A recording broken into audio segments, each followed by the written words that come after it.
Yes, sir. What's your name? How's it going, Doctor? My name's Landon Champon. Say again? Too loud. Landon Champon. Okay, go ahead. All right. Give me a second. Got this written down. Yeah. All right. So I'm going to go back to your theological argument. You said that God is actively running things. That kind of contradicts to how I thought of things before. However, my ideas are not very well based. Anyway, isn't it more likely that he creates perfect systems and allows them to work without management? And wouldn't this work with the idea of bad things happening as these systems are being perverted? And how could his actions be perverted?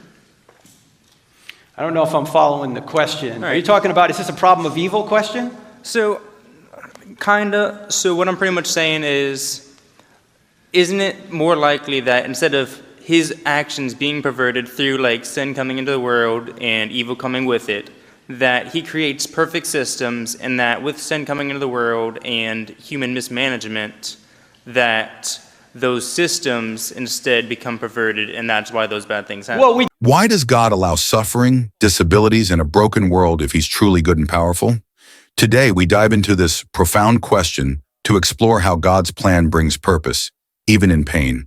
We do agree that we live in a fallen world, but that doesn't mean that God still isn't keeping the world moving in terms of the natural laws and the creation that he sustains. Because that's what the scriptures say, that he sustains all things by his powerful word, that Christ holds all things together.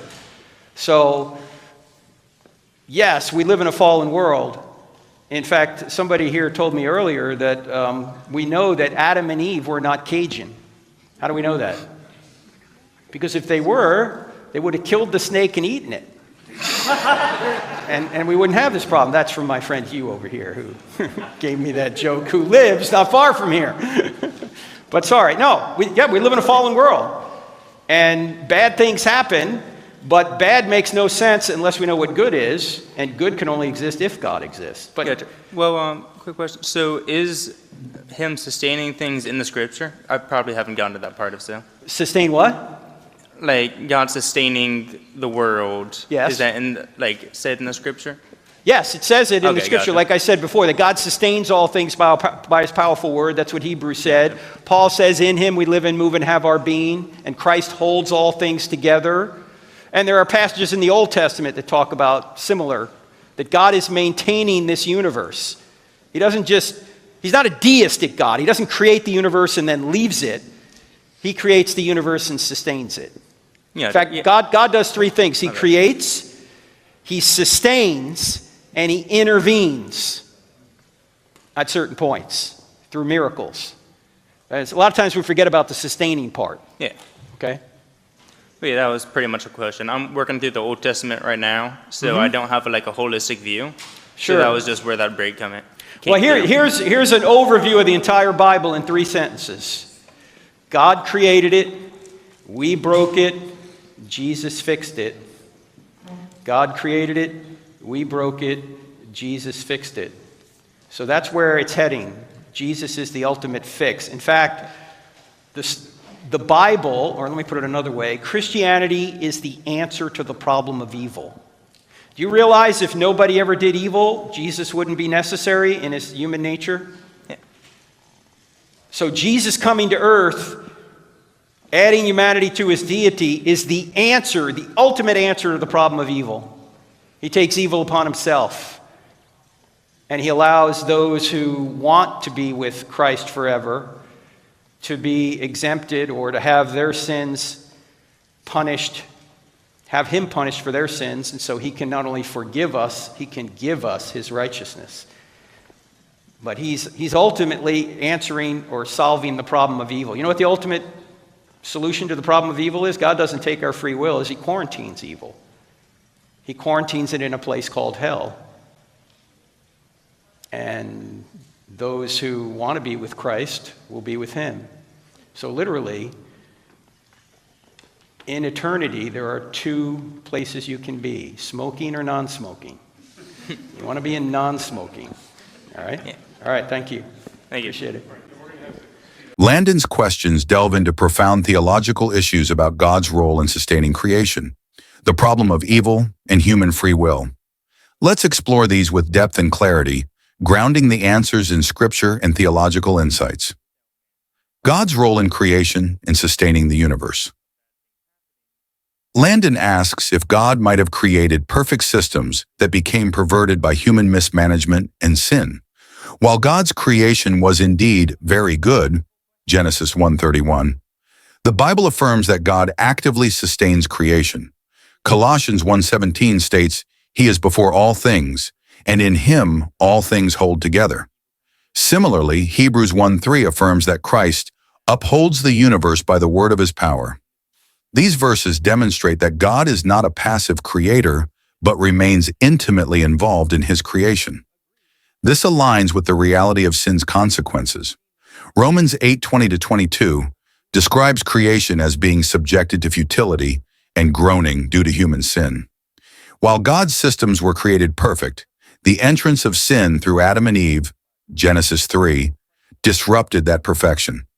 Human mismanagement, coupled with a fallen world, explains much of the disorder and suffering we see. Yet God's sustaining power ensures the world does not spiral into complete chaos, Psalm 104:30. God sustaining the world in Scripture? Landon rightly asked for biblical evidence of God's ongoing sustenance. In addition to Colossians 1:17 and Hebrews 1:3, Acts 17:28 reminds us that in him we live and move and have our being. These passages reveal that God is not a distant deistic entity, but actively involved in every aspect of life. Furthermore, Jesus highlights God's intimate care for his creation in Matthew 6:26-30, where he speaks of God feeding the birds and clothing the lilies. This care extends to humanity, assuring us of God's sustaining hand in both the natural order and individual lives. God's answer to the problem of evil. Jesus is indeed the ultimate solution to the problem of evil. When humanity fell into sin, it introduced both moral and natural evil. God's response was not to abandon creation, but to redeem it through Christ. Romans 5:8 declares, God shows his love for us in that while we were still sinners, Christ died for us. Jesus' death and resurrection address moral evil by offering forgiveness and reconciliation with God. The promise of Revelation 21:4 assures us that God will eventually eradicate all suffering and evil. He will wipe away every tear, and death shall be no more. Until then, Jesus' work on the cross guarantees hope and the ultimate restoration of creation. Quarantine of evil and free will. Landon's final question addresses God's quarantine of evil in hell. Hell serves as the ultimate separation of evil from God's presence, ensuring that his redeemed creation will be free from sin. Matthew 25:41 describes hell as a place prepared for the devil and his angels, highlighting its role as a quarantine for evil. Importantly, this separation respects human free will. As C.S. Lewis states in The Great Divorce, the doors of hell are locked on the inside. Those who reject God choose eternal separation from him. God's justice ensures evil is punished, while his mercy offers salvation through Christ. Further reading and resources. For deeper understanding, consider these books: The Problem of Pain by C.S. Lewis, Mere Christianity by C.S. Lewis, Cold Case Christianity by J. Warner Wallace. If you enjoyed this commentary and want to explore more on faith and apologetics, check out our channel for similar thought-provoking videos.